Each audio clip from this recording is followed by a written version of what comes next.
Hi, I'm Jana, dark fantasy artist and book illustrator by day, crafter and general creative of varying competence also by day.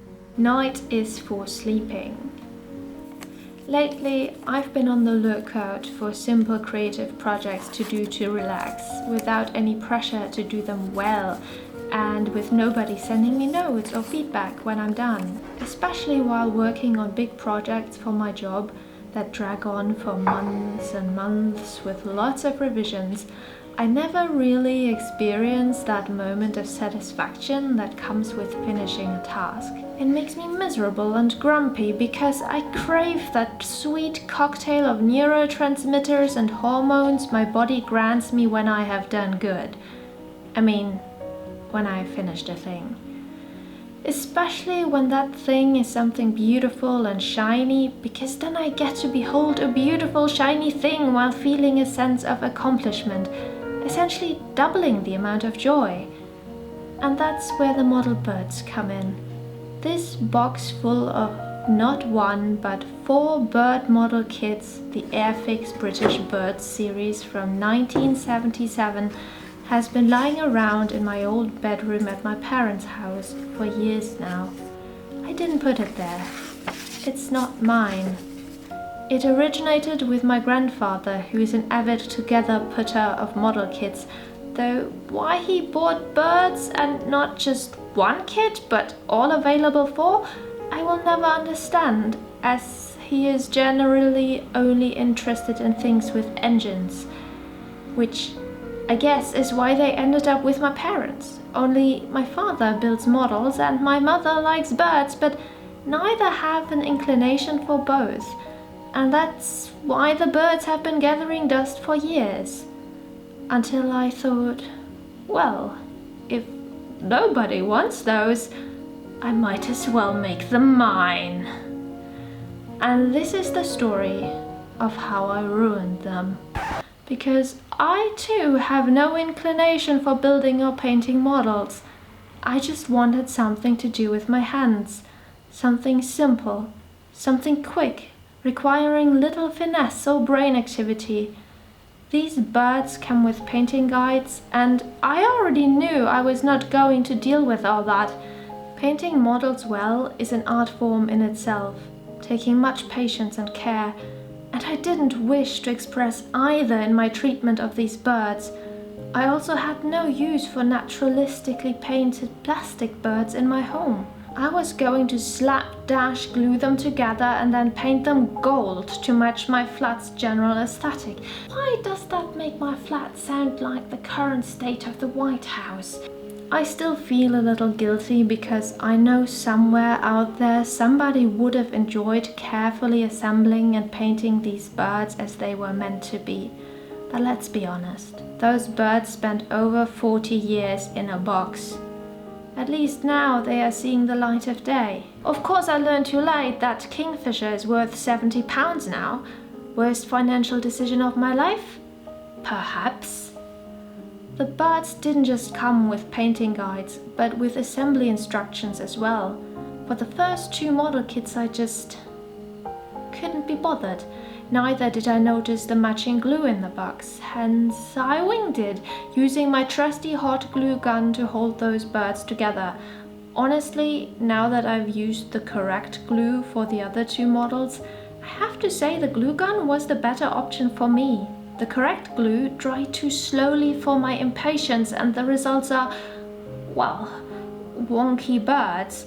I like to think that Robin is deliriously drunk on holly berries, which is why so many holly berries are mysteriously missing.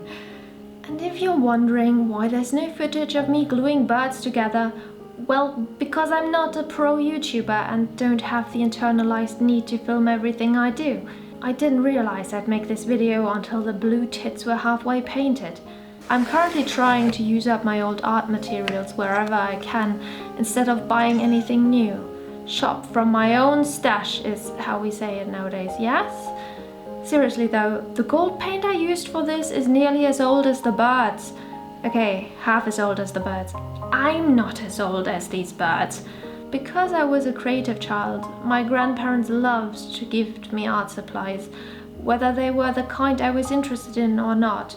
That's how I own this set of acrylic effect paints I have never touched before now. They don't look super high quality, even if it says so on the tubes, which is why I wasn't too keen on using this gold paint before, but I decided it was good enough for the birds. In the end, I was surprised by how well it held up. Of course, I needed to apply a foundation of darker paint first. A smart person would have cleaned the models and especially removed any oily fingerprints beforehand, but I was all hands and no brain and simply added more layers of the dark brown paint. It worked just fine. Some bird parts were tricky to reach with my brush, like the insides of the beaks and the undersides of the wings, so they're still partially white. Did I mention I was absolutely half-arsing this? Oh, and did I say most of the eyes are missing? They're tiny blobs of plastic, and a lot of them seem to have evaporated or made their way out of their plastic bags over the years.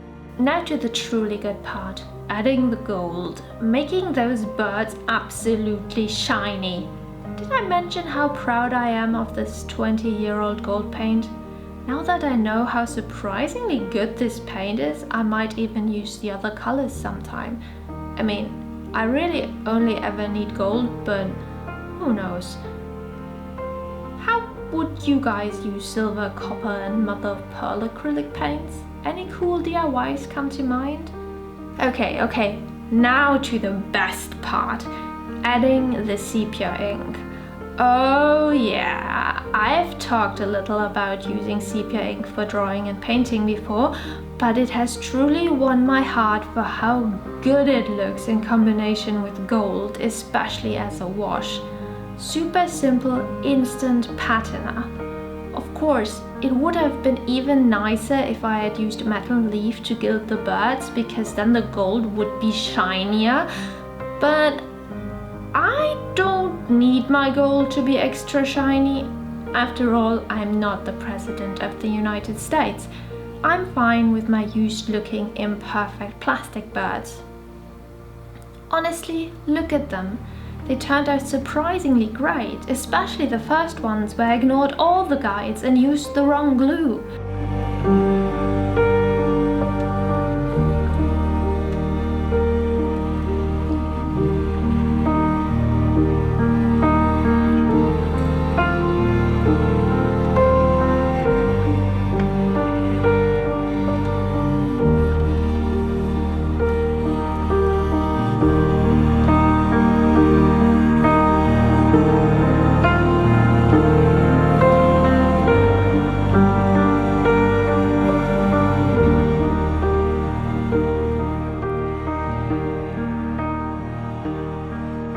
I now need to figure out where to put them in my home.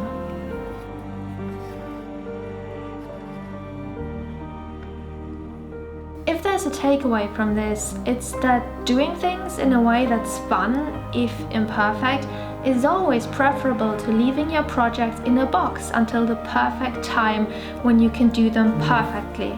It just means the birds will stay in the box for another 40 years.